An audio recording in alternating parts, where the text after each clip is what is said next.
Hi, welcome to We Won, Now What? This is being presented for DevConf US 2020. I'm Ben Cotton. I'm here to offer some opinions to you for the next 45 minutes. So, start off with some boilerplate as I usually do. Let's talk about it. I want to make this a thing that we can discuss. If you have constructive comments, you can @ me on Twitter. You can hang around for the Q&A afterwards. If you have non-constructive comments, you can keep them to yourself. So now, usually when somebody gives a talk, they have some disclaimers, right? So, these are not my employer's opinions, these are not my project's opinions, I'm speaking for myself, blah, blah, blah, blah, blah. And that very much applies here. You'll see that I'm not wearing any branded apparel, and that's for a good reason. Just pretend like you don't know anything about me or what I do for a living. Cool. But also, I have an unusual disclaimer for you, that this might not even be my opinion.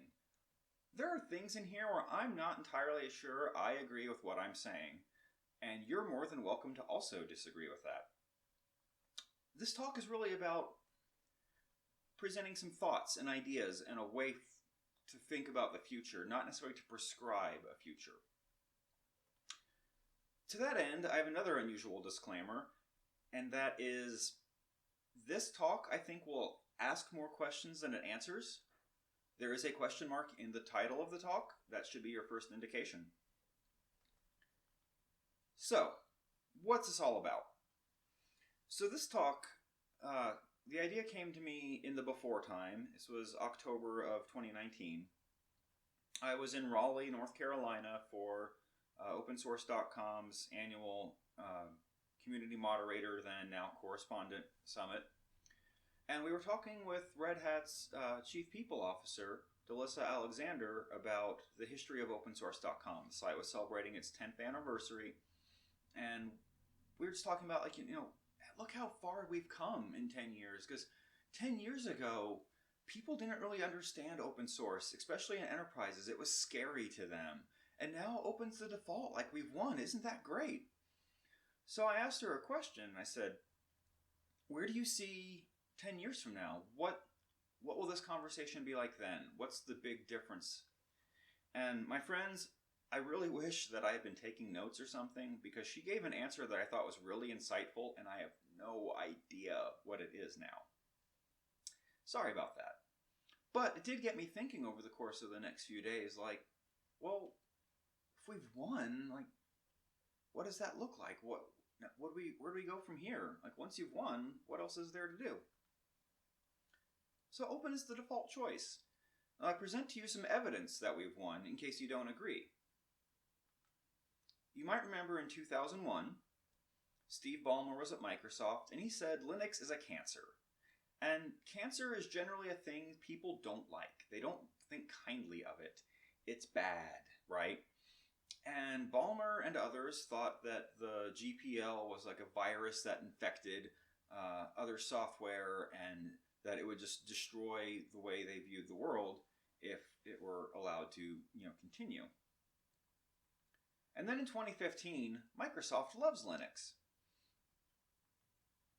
So you might not agree that Microsoft loves Linux. You might question their motivations. That's fair. Do they love Linux because they realize that Linux can't be stopped? Maybe. Do they love Linux because they realize they can make a bunch of money being supportive of Linux? Probably. Maybe it's not a profound philosophical realization, maybe it's strictly commercial. But either way, they're a huge contributor to Linux and open source in general now, and that's good. And I can tell you, from when I worked at Microsoft a couple of years ago, they're sincere about it. They may not have the same motivations that others do, but they are legitimately loving Linux. This is not an embrace, extend, extinguish kind of situation. When I worked in the Azure marketing team, the fact that Linux virtual machine usage was outpacing Windows, that was a cause for celebration. We were graded on that. That was an important part of what we were trying to do. Now, granted, Microsoft is a company of 150,000 people. I almost said country, which I mean, it could be. Anyway, the love for Linux isn't evenly distributed within business units or even within, individuals within ones that do, but it's there and it's sincere. Now you may remember in 2004, our friends at Canonical opened Ubuntu bug number 1. Microsoft has a majority market share. That was a bug that they needed to solve. In 2013, Mark Shuttleworth left a very lengthy comment that you can't read, but it's just there for visual prettiness, basically saying, fine, this isn't what we need to focus on anymore. We're good. They closed it. Now, Microsoft still has a majority market share, but maybe we don't care as much. And, for years, the year of Linux on the desktop was a big joke. And the year of the Linux desktop is here. It's called Android and Chrome OS. More people are using Linux today than we probably ever would have thought 10 years ago. They're just maybe not using a typical Linux distribution like we thought about. And, open standards are being embraced too. Jack Dorsey on Twitter was talking about maybe putting together a team of engineers and stuff to develop an open standard for social media so we can decentralize it. Now, he got a lot of flack about this because, there are already open standards that are very Twitter-like that Twitter could just participate in. But, his reasoning is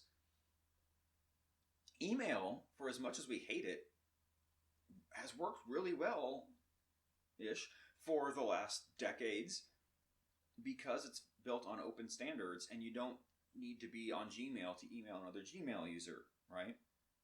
You can email whoever you want, which is both a blessing and a curse. But Jack Dorsey says, hey, open, this is good for my platform, right? All right, so now what do we do that we've won?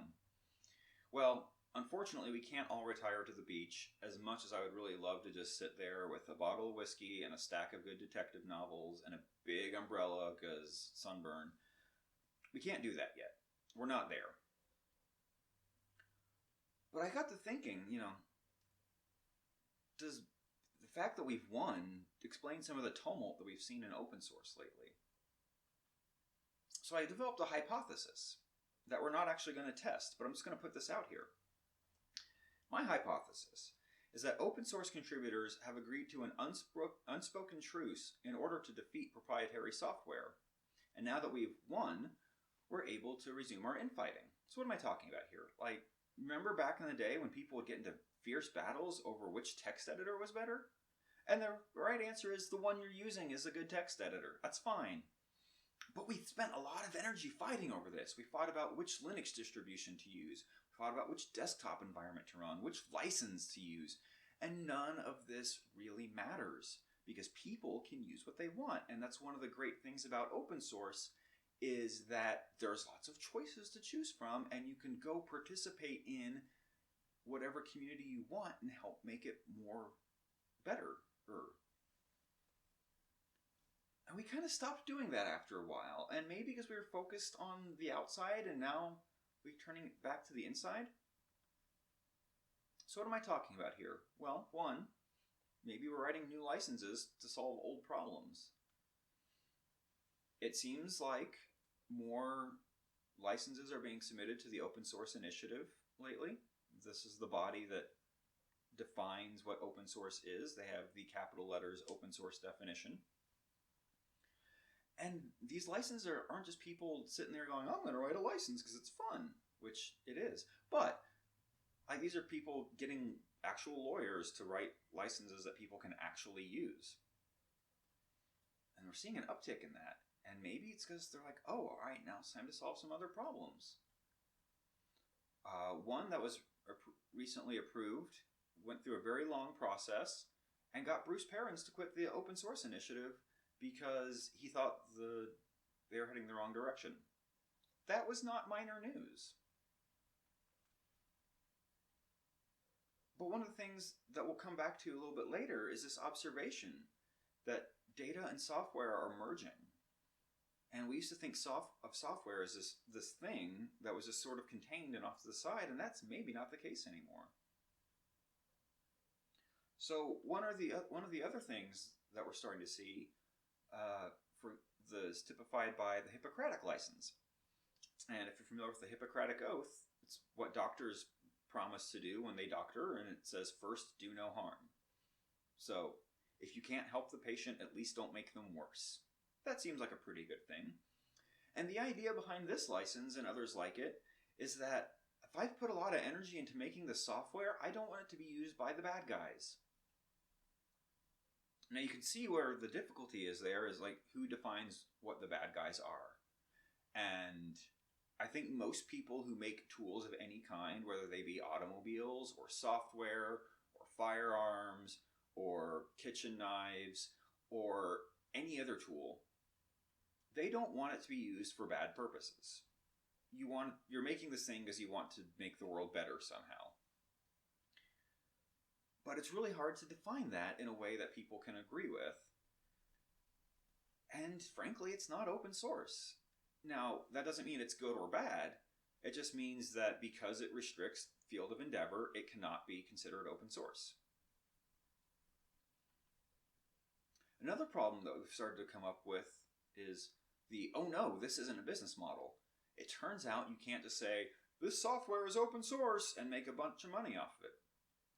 Now, Red Hat has been extremely successful in producing and selling support for open source software to the tune of $2+ billion a year, and then being the largest software company acquisition ever.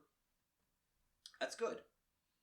Frankly, not a lot of companies have had that level of success, and I'm not here to say whether Red Hat has been good or lucky or both, but there's probably some of each.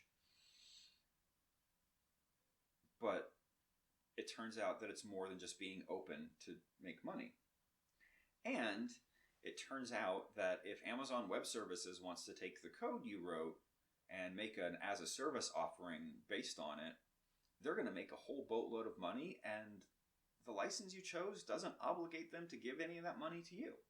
Now, you can, again, make the case that ethically they are strongly encouraged to do that. They have an obligation there. You could certainly say from a business perspective, if they don't want to have to keep developing it themselves, it's in their interest to make sure that the upstream project is well funded and viable. But there's no real obligation for it, no legal obligation. And so we had a few projects that just kind of wrote their own licenses that my interpretation of them is basically, you can use this for whatever you want, just don't make Amazon Web Services out of it. And people were rightly like, okay, but that's not open source. You can do whatever you want, but don't call it open source. MongoDB, for example, had to be removed from the Fedora repos because the server-side public license, not open source, so Fedora can't ship it. So we've won, but that's not enough because there's still problems for us to solve. But then maybe the question is actually, have we really won? What does it mean to win? What does winning look like? So the state of technology these days is a little bit of a garbage fire. We talk about the algorithm like it's going to save us. Like we can take this math and shove it on some thinking rocks and save so much human effort and be more reliable and not have to subject underpaid contractors to viewing all of the terrible things that Facebook makes them do to make sure it's not something that should be removed from the platform. And we can do all these things and make everything so much better and more automated and driverless cars. And yeah, the algorithm won't save us. Because it turns out the algorithm is only as good as the people that make it and the data that goes into it. So when there was an algorithm that helped determine levels of healthcare and what kind of healthcare treatments people received, it turns out black patients got less from that algorithm Because historically, in the U.S., it turns out there have been some racial injustices, and perhaps there's some biases in the system that we're perpetuating with that. So Amazon said, you know what? It's really a problem for us that we are not having the diversity in our company that represents the population at large. Studies have shown that more diverse companies produce better results. So they had a secret AI recruiting tool that they were going to use to help screen resumes and get rid of bias. Except it showed bias against women. Why? Because in technology, we have largely had a problem with bias against women over the decades. And so the algorithm has just learned from what we've given it. Face recognition software. Now, let's set aside the argument for a moment that facial recognition software not working is actually a good thing.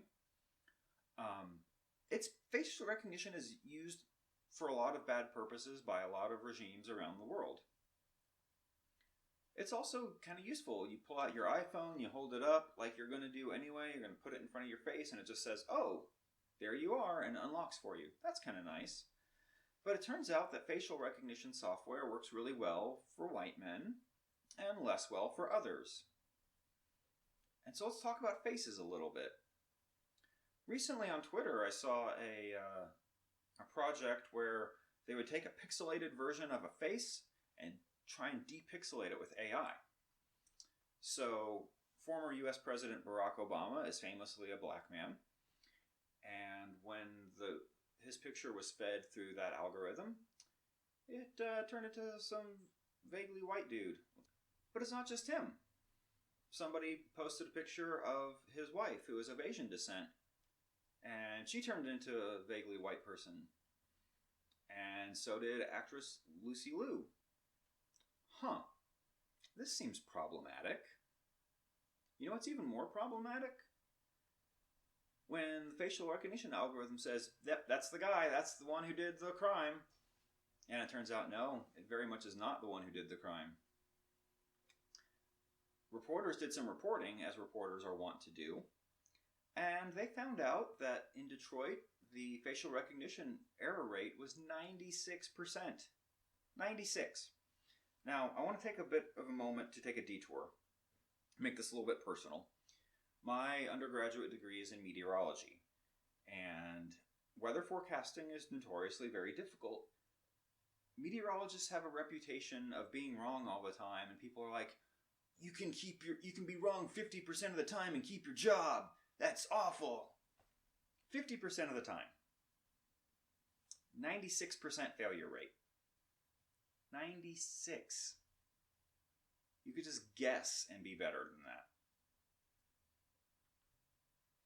So, garbage in, garbage out became garbage in, garbage fire, but not necessarily on purpose. I'm not here to say that the people who wrote those algorithms or provided the training data sets are doing anything with malicious intent. I don't believe that's the case. I think they don't think about these things because they don't have to. That's what we call privilege. So now, maybe the idea is we just need to be more aware of what we're doing and think about the ramifications of it.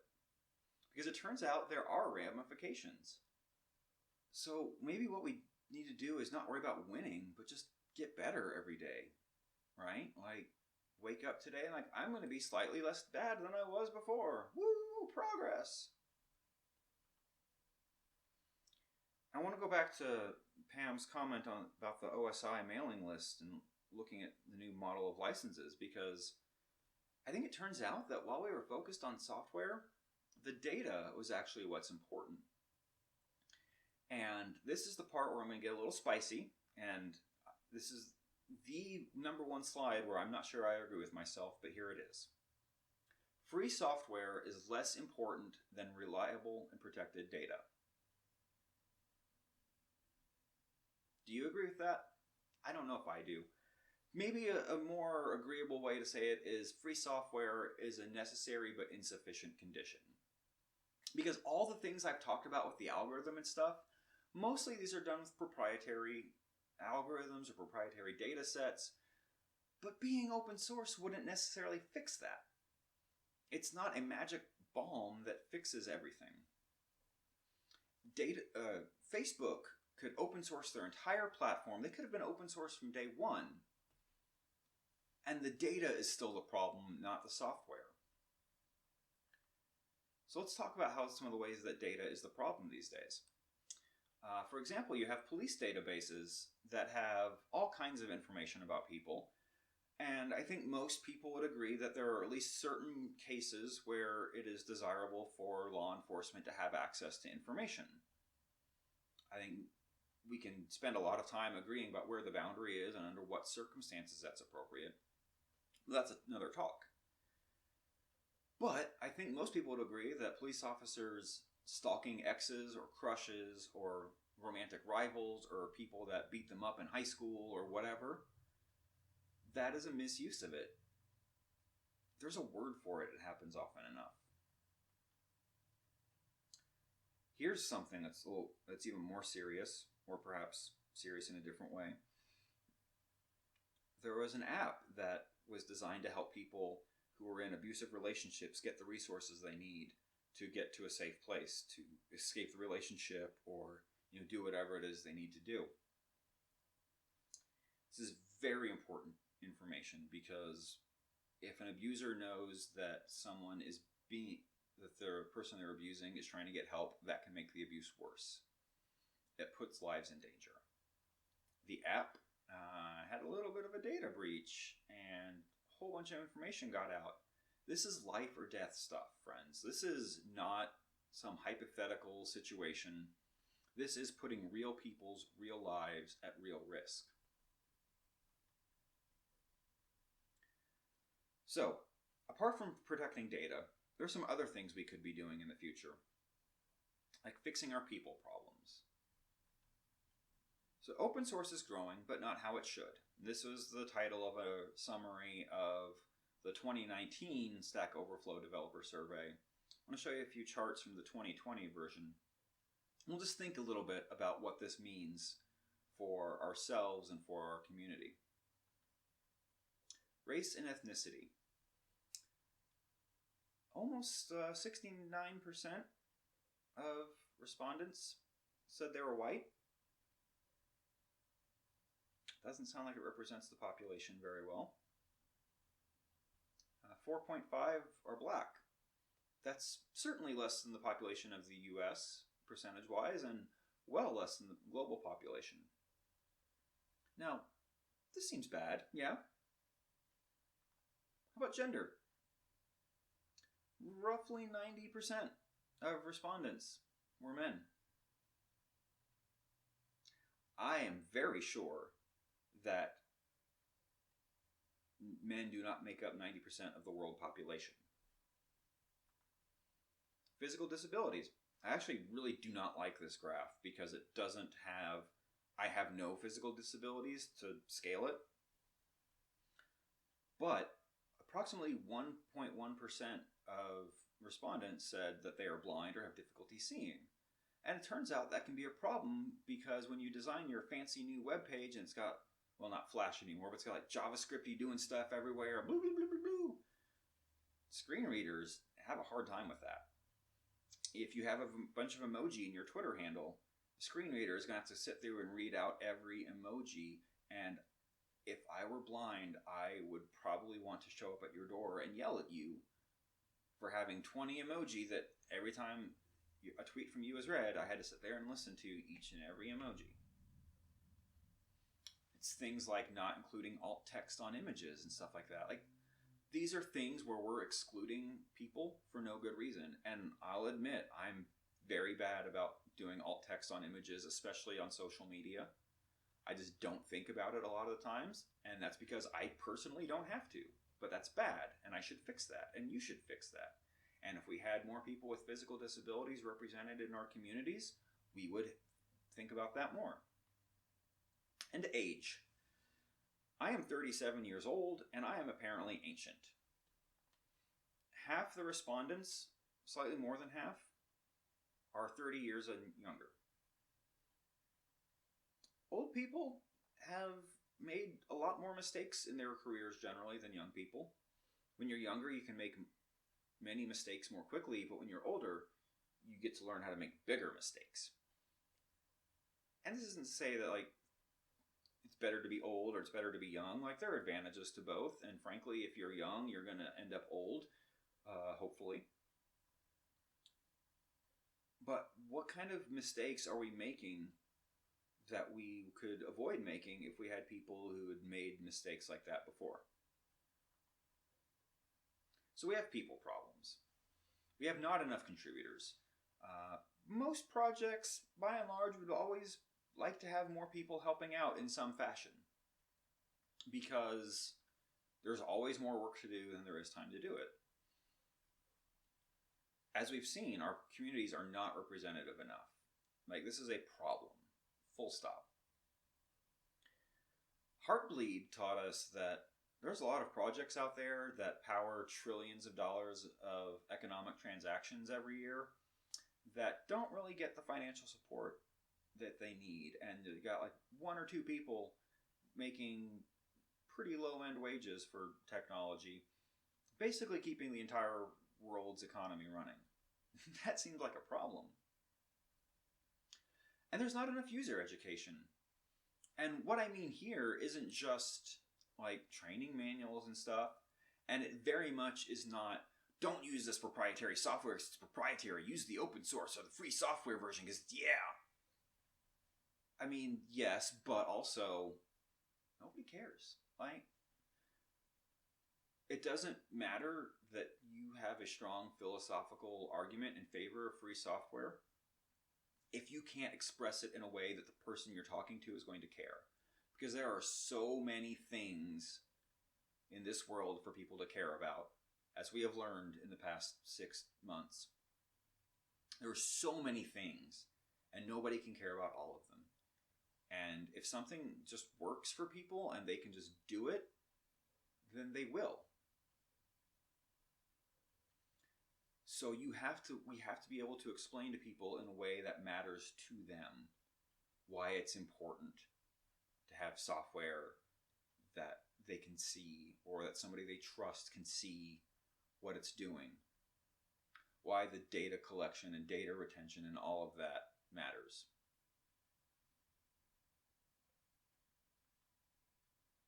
So, where do we go from here? I don't have answers. I've given you some ideas of things we should think about, things that maybe we can improve upon. But there's a lot between here and there. And so I invite you to spend some time thinking about this. 10 years from now, what do you want this talk to be about? What do you hope that we will have fixed? Will we have improved? What definition of winning can we set up and meet that goal, and then move on to the next and the next? And we can iteratively improve on ourselves as people, and our society, and our technology. So with that, I thank you for your rapt attention. Everyone didn't even blink in the audience. That was great. If you have constructive comments, there's my Twitter handle. Again, non-constructive comments you are cordially invited to keep to yourself, and I will be available in the Q&A for further questions and discussion. Thank you.